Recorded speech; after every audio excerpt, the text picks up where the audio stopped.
வணக்கம். இந்த video லெக்சர்ல differential amplifier டாபிக்ல இருக்க ஒரு இம்பார்ட்டன்ட் ப்ராப்ளம் தான் சால்வ் பண்ண போறோம். Differential amplifier uses a transistor with beta is equal to 200 and is biased at ICQ is equal to 100 microamps. Determine the values of RC and RE if the differential mode gain value is 500. So here the magnitude value is given and CMRR value is equal to 80 dB. So இந்த ப்ராப்ளம்ல என்ன வேல்யூஸ்லாம் கொடுத்துருக்காங்கன்னா ICQ கொடுத்துட்டாங்க, differential mode கெயினோட magnitude கொடுத்துருக்காங்க, சிஎம்ஆர்ஆரோட value கொடுத்துருக்காங்க. So என்ன find out பண்ண சொல்லியிருக்காங்க? RC and RE.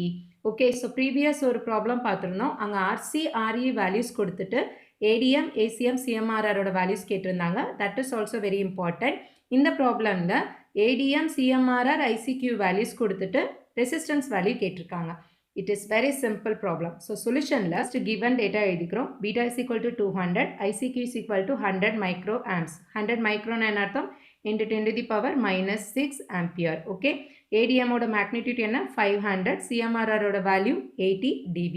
So இங்க dB ன்னு கொடுத்திருக்காங்க. இதை further நம்ம problemல யூஸ் பண்ணும்போது we can use that actual value. So actual value எப்படி எடுக்கலாம் அப்படின்னு எடுத்துட்டீங்கன்னா we can use this formula 10 power. Okay. So here 80 divided by 20. Okay, so we can use this technique or we can use log inverse of 80 by 20. Okay, we can convert this dB to the normal value. Okay va? So இப்போ என்ன find out பண்ண போறோம்? RC and RE. ரொம்ப சிம்பிளான ரெண்டு formula தான். We can find out this RC value using this differential mode gain formula. Differential mode gain ஓட formula என்ன நம்மளுக்கு தெரியும்? Minus GM into RC. நல்லா ஞாபகம் வச்சுக்கோங்க. டிஃப்ரென்ஷியல் மோட் கெயினோட formula is minus GM into RC. இந்த ஜிஎம்ன்றது என்னென்னா conductance value, mutual conductance value. So இந்த இடத்துல நம்மளுக்கு ஏடிஎம்மோட வேல்யூ தெரியும், ஜிஎம்மோட வேல்யூ தெரியாது. ஸோ ஜிஎம்மை நம்ம எப்படி ஃபைண்ட் அவுட் பண்ணலாம் அப்படின்னு எடுத்துட்டிங்கன்னா using this ICQ. Okay, so GM is equal to ICQ divided by VT. This Vt is nothing but volts equivalent of temperature. Its value is always 25 millivolt. கொடுத்திருக்கிற ICQ and VT ஓட value substitute பண்ணீங்கன்னா we can get that GM value. அந்த வேல்யூவை இங்கே ஃபார்முலாவில் substitute பண்ணோம்னா we can get RC value. That is the first step. So next வந்து நம்ம RE value கண்டுபிடிக்கணும். RE value கண்டுபிடிக்கிறதுக்கு நம்ம ACM ஃபார்முலாவும் யூஸ் பண்ணலாம், அப்படி இல்லைன்னா CMRR ஃபார்முலாவும் யூஸ் பண்ணலாம். ஸோ ஏசிஎம்மோட ஃபார்முலாவும் நல்லா பார்த்து வச்சுக்கோங்க. ஆனால் இங்கே நம்ம யூஸ் பண்ண போகிறது சிஎம்ஆர்ஆரில் இருந்து தான் ஃபைண்ட் அவுட் பண்ண போகிறோம். ஏன்னா ப்ராப்ளமில் சிஎம்ஆர்ஆரோட வேல்யூ கொடுத்துருக்காங்க. So here we can take this formula. CMRR is equal to 1 + 2GM into RE. ஜிஎம்மோட வேல்யூ ஆல்ரெடி ஃபைண்ட் அவுட் பண்ணியிருக்கோம். அந்த வேல்யூவை இங்கே சிம்பிளாக சப்ஸ்டியூட் பண்ணோன்னா we can get that answer. சிஎம்ஆர்ஆரோட வேல்யூ இங்கே நம்ம ரேஷியோவில் எடுத்திருக்கோம், நாட் இன் டிபி. ஓகேவா? So first RC find out பண்ண போகிறோம்.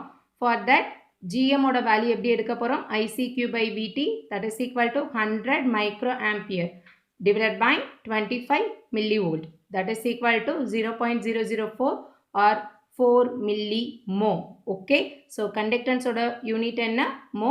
இங்கே 0.004 மோன்னு சொல்லலாம், அப்படி இல்லைன்னா 4 into 10 to the power minus 3 மோன்னு சொல்லுவோம். இந்த 10 to the power minus 3 is nothing but millimho. Okay, so இந்த வேல்யூவை எங்கே சப்ஸ்டியூட் பண்ண போகிறோம்? ஆர்சியோட ஃபார்முலாவில் RC is equal to what? Minus ATM by GM. So இங்கே நம்ம ஒன்லி த மேக்னிடியூட் வேல்யூ தான் எடுக்க போகிறோன்றனால இந்த மைனஸ் வந்து கன்சிடர் பண்ண வேண்டாம். ஓகே, ரெசிஸ்டன்ஸ் வந்து மைனஸில் இருக்காது. டிஃப்ரென்ஷியல் மோட் கெயின் வேல்யூ என்ன கொடுத்துருந்தாங்க? 500 divided by 4 into 10 to the power minus 3. That value is 125 kilo ohm. இப்போ ஆர்சியோட வேல்யூ ஃபைண்ட் அவுட் பண்ணிட்டோம். நெக்ஸ்ட் என்ன ஃபைண்ட் அவுட் பண்ண போகிறோம்? RE ஓட வேல்யூ ஃபைண்ட் அவுட் பண்ண போகிறோம். So for that we can use this formula. CMRR is equal to 1 + 2GM into RE. இங்கே CMRR ஓட வேல்யூ என்ன ஃபைண்ட் அவுட் பண்ணியிருந்தோம்? 10,000. கரெக்டாக? That is equal to 1 + 2 into 4 into 10 to the power minus 3. That is what GM value into RE. From this we can get the answer is 1.25 into 10 to the power 6. 10 to the power 6 na anartham mega. Okay, so 1.25 mega ohm. So finally we can write the answer as RC is equal to 125 kilo ohm, RE is equal to 1.25 mega ohm.